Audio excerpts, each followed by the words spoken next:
खुलुमबाय बे समाव बडलेण्ड इंखं टेलिभिजननि स्टुडिय'आव आं मिथिका नार्जारी दिनै मोनाबिलिनि गाहाय रादाबफ्राव दङ।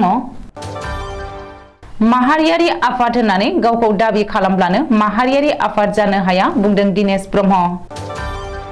कक्राझाराव हाखौ लानानै दाङाबाजि सासेनि जिउ खहा। फुटबलनि जादुगर पेलेआ 82 बोसोर बैसोआव रुंसारि जाबाय। गुवाहाटीआव लोगोआ बुथारनाय लाइमोननि सह'खौ कमलपुराव बोखांबाय। गिख्रंथाव लामा जाब्रबथायाव खुनुरुखुमै जिउ रैखा क्रिकेटार ऋषभ पन्त।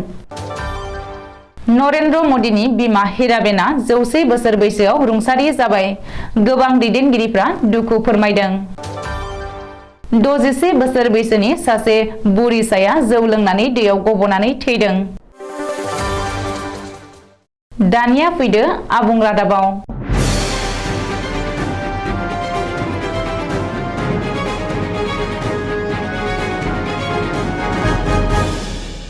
माहारियारि आफाद होननानै गावखौ दाबि खालामब्लानो माहारियारि आफाद जानो हाया। तामुलपुराव बे बाथ्राखौ बुंदों दुलाराय बर' फरायसा आफादनि लोगो गाहाय नेहाथारि दिनेश ब्रह्मआ। मख'नो गोनांदि तामुलपुर दखरा दुलाराय बर' फरायसा आफादनि जोबथा सनाथि मायथाइ फोरबो फालिथाय आरो खुंगा 35थि बोसोरसालिया जथुमाखौ 27, 28 आरो 29 डिसेम्बर खालि सानथामनि मेहेरगोनां हाबाफारिजों पद्म आनन्दनि मुंख्लं फोथाराव गाजा गोमजायै खुंफुंबाय।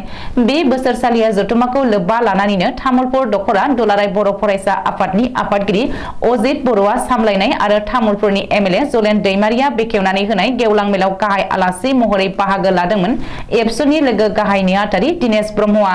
दिनेश ब्रह्मआ बे गेवलां मेलाव गावनि बिबुंथिनि गेजेरजों माहारि दानायनि मुं लानानै हारिनि माहारियारि आफादफोरखौ जानला मोनला मुं सुनायखौ दुखु फोरमायो। बेजों लोगोसे बबेबा मोनसे आफादा गोसो जानानै माहारियारि आफाद होननानै गावखौ दाबि खालामब्लानो माहारियारि आफाद जानो हाया होननानै दिनेश ब्रह्मआ गोख्रों रावजों बुंदों। बबेखानि माहारियाव गोजोनखौ गोजोर खालामनो थाखायबो दिनेश ब्रह्मआ बयखौबो खावलायो। गोजोननि नोगोर कक्राझाराव हाखौ लानानै दाङाबाजि मोननै नखरनि गेजेराव जानाय बे दाङाबाजियाव उन्दै बैसोनि सासे लाइमोना जिउ गोमानायजों लोगोसे गुबुन 4 जोखोम जादों।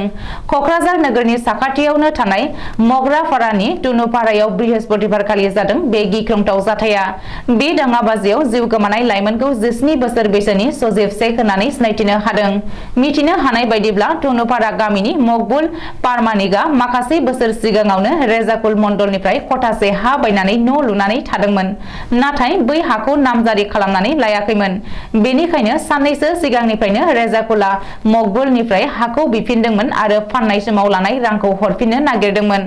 बेखौ लानानै बुधबारखालि गामियाव मोनसे मेलबो खुंदोंमोन आरो बे मेलाव रेजाकुलनि दाबिया आरजाथाव नङा, बायखानाय हाखौ हगारनानै होनो हाया होननानै बयबो मकबुलखौ मदद खालामनानै राय होदोंमोन। नाथाय रेजाकुलआ रायजोनि मेलनि रायखौ नेवसिनानै बृहस्पतिबार खालि फुङावनो सिखा रुवा लानानै मकबुलनि न'आव हाबफैयो आरो जेवरा दुमथेनो नाजायो आरो मकबुलनि नखरनि सोद्रोमाफ्रा बेखौ होबथानो थांनाय समावनो नखरनैनि गेजेराव मोगा-मोगि जायो। बे मोगा-मोगियाव मकबुलनि न'आव उन्दैनिफ्रायनो देरनाय बिबोनां सजिब शेखआ गोब्राब जोखोम जायो। सजिब शेखखौ फाहामथायनि थाखाय जीएमसीएचआव दैथायहरनाय जादोंमोनब्लाबो देहा फाहामसालियावनो जिउ गोमायो होननानै खौरां मोन्दों। ओरैहाय सजिब शेखनि जिउ गोमानाय खौरांखौ मोननाय लोगो लोगो गामिनि आइजोफोरा बे बुथारनाय जाथायनि थार बिजिरनाय नागिरनानै कक्राझार थानाखौ बेंखन होयो आरो सोमावसारनानै थासारिखौ दुंहाव खालामो। बेनि उनाव कक्राझार पुलिसआ गाहाय दायनिगिरि इमरान साहा आरो रेजाकुल मण्डलखौ एरेस्ट खालामदों होननानैबो मिथिनो हादों। फुटबल मोजां मोनग्राफोरनि थाखाय गाज्रि खौरां। ब्राजिलनि मुंदांखा फुटबलार, फुटबलनि सम्राट, फुटबलनि जादुगर मुङै मुंदांखा पेलेआ आरो गैलिया। गिख्रंथाव केन्सार बेरामनि गाग्लोबनायाव 82 बोसोर बैसोआव बे संसारखौ नागारबाय फुटबलनि सम्राट पेलेआ। 1940 मायथाइनि 23 अक्ट'बराव ब्राजिलाव जोनोम मोनदोंमोन पेलेआ। गोलाव समनिफ्रायनो केन्सार बेरामजों जुजिनाय पेलेखौ थांनाय दानाव साओ पाउलोनि एल्बार्ट आइनस्टाइन हस्पिटालाव थिसननाय जादोंमोन। मख'नो गोनांदि पेलेआ थामथि खेबनि थाखाय वर्ल्ड कप देरहानो हानाय बुहुमनि सासेल' फुटबलार। पेलेआ 1958, 1962 आरो 1970 मायथाइयाव वर्ल्ड कप देरहानाय ब्राजिल टीमनि सासे नायकमोन। 1995 निफ्राय 1998 मायथाइसिम ब्राजिलनि गेलेमु मन्थ्रिबो जादोंमोन पेलेआ। बबेखानि पेलेनि गुबै मुङा एडसन आरेन्टिस ड' नासिमेन्टमोन। नाथाय फुटबलाव गावनि बावसोमनायनि जुनै उननि समाव एडसननिफ्राय पेले, अरे, फुटबलनि सम्राट, ब्लेक पार्ल, फुटबलनि जादुगर मुं मोननो हादोंमोन। बेनि अनगायैबो बिफाया पेलेनो दा ग्रेटेस्ट बिमुं होदोंमोन। जोबोद निखावरि नखराव जोनोम मोननाय पेलेआ बिफानिफ्रायनो फुटबल गेलेनो सोलोंदोंमोन।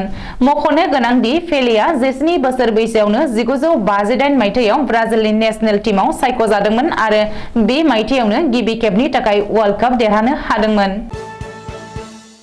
बायहाथा सारियालियाव सासे लाइमोननि गोथै सह बोखांदों। दिसपुर पुलिसआ बायहाथा सारियालियाव थानाय कमलपुर डेभेलपमेन्ट ब्लक मावख'नि साखाथियाव संदाननानै 31 नं राजा लामा सेरनि हाखराव सासे लाइमोननि गोथै सह बोखांनो हादों। बोखांनो हानाय सहखौ देबनाथ भुइया होननानै सिनायथिदों होननानै मिथिनो हादों। देबनाथ भुइयाखौ हितेश दास मुंनि गावनिनो सासे लोगोआ खर'आव देनानै बुथारो आरो कमलपुरनि हाग्रायाव गारनानै दोनलांदोंमोन। मख'नो गोनांदि देबनाथ भुइयाखौ हाथुराजों खर'आव देनानै बुथारनायनि उनाव हितेश दासआ दिसपुर थानायाव आखाइ दैखांहैदोंमोन। उननि समाव हितेश दासआ सिमान लानाय बायदियै दिसपुर पुलिसआ कमलपुराव संदाननानै देबनाथ भुइयानि सहखौ बोखांनो हायो। इन्डिया टीमनि जाखांफु क्रिकेटार उइकेट किपार ऋषभ पंतआ गिख्रंथाव लामा जाब्रबथायाव मोगा-मोगि जादों। बे लामा जाब्रबथायाव खुनुरुखुमै जिउ रैखा ऋषभ पंतआ उत्तराखंडनिफ्राय दिल्लीयाव थांबाय थानाय समावनो रुड़कीआव बे गिख्रंथाव लामा जाब्रबथाया जादों। मिथिनो हानाय बायदिब्ला बिमाखौ गोदान बोसोरनि सारप्राइज होनो थाखाय पंतआ गावनि गोदान मार्सिडिज गारिखौ गावनो सालायनानै देहरादून फारसे थांदोंमोन। बे समावनो लामा सेरनि डिवाइडाराव सौग्रावनानै बे गिख्रंथाव जाब्रबथाया जायो आरो पंतनि गोदान गारिया खामनानै सेवहांगार जायो। नाथाय पंतआ गारिनि ग्लास सिफायनानै बाहेरायाव ओंखारनो हायो। बे जाब्रबथायाव ऋषभ पंतनि खर', बिखुं आरो आथिंआव गोब्राब जोखोम जायो। रुड़कीनि गंसे हस्पिटालाव थिसननाय जादोंमोनब्लाबो उननि समाव गोजौ फाहामथायनि थाखाय देहरादूनआव दैथायहरनाय जायो। बबेखानि बे समाव पंतनि हालोदआ गाहामैनो दङ आरो बियो खैफोदनि बाहेरायाव होननानै देहा फाहामसालि खुंथायआ सुलुङाव फोरमायदों।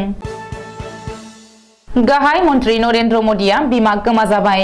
नरेन्द्र मदिनि बिमा हिराबेन मदिया 100 बोसोर बैसोआव बे संसारखौ नागारलांबाय।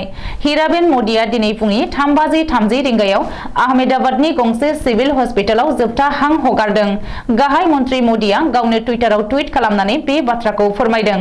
मख'नो गोनांदि गाहाय मन्त्रि नरेन्द्र मदिया बिमानि गोथै सहखौ जोबथा खुलुमनायजों बिबार बावनायजों लोगोसेनो गान्धी नगर सेक्टर 30 नि शमशान घाटसिम बानलांनानै बिमानि गोथै देहायाव अर होदों आरो जोबथा खुलुमस्रांहरदों। नरेन्द्र मदिनि बिमा हिराबेननि रुंसारि जानायाव नेपालनि गोदान गाहाय मन्त्रि पुष्प कमल दाहालआ दुखु मोननाय फोरमायनानै टुइट खालामदों। हेंथा दोलोनि राहुल गान्धी, सोनाब बंगनि गिबि मन्त्रि ममता बेनार्जी, बिहारनि गिबि मन्त्रि नीतीश कुमार, अखिलेश कुमार यादव, देवेंद्र फडणवीस, एकनाथ शिंदे, संजय राउत, मल्लिकार्जुन खड़गे आरो भारतनि गोबां दैदेनगिरिफोरा नरेन्द्र मदिनि बिमा हिराबेननि रुंसारि जानायाव गावबा गावनि दुखु मोननायखौ फोरमायहरदों। क'क्राझार जिल्लानि गसाइगाव महकुमानि सराइबिलाव मणि सरेन मुंनि 61 बोसोर बैसोनि सुबुङा जौ लोंनानै बाजारनिफ्राय न' फारसे थांबाय थानाय समावनो दै जिंजों थाबायनायाव गादलिननानै दैयाव गोग्लैनानै थानायखौ ओनसोलनि सुबुंफोरा बुंथियो आरो पुलिसनो खौरां हरनानै गोथै देहाखौ दैनिफ्राय बोखाङो। दा बे गोथै देहाखौ सराइबिल पुलिस आउटपस्टनि आइसि राजेन्द्र दास बिथाङा पस्ट मर्टेमनि थाखाय क'क्राझाराव दैथायहरनाय जाबाय। दिनै मोनाबिलिनि रादाबा एसेनोसै। गोजोन्थों।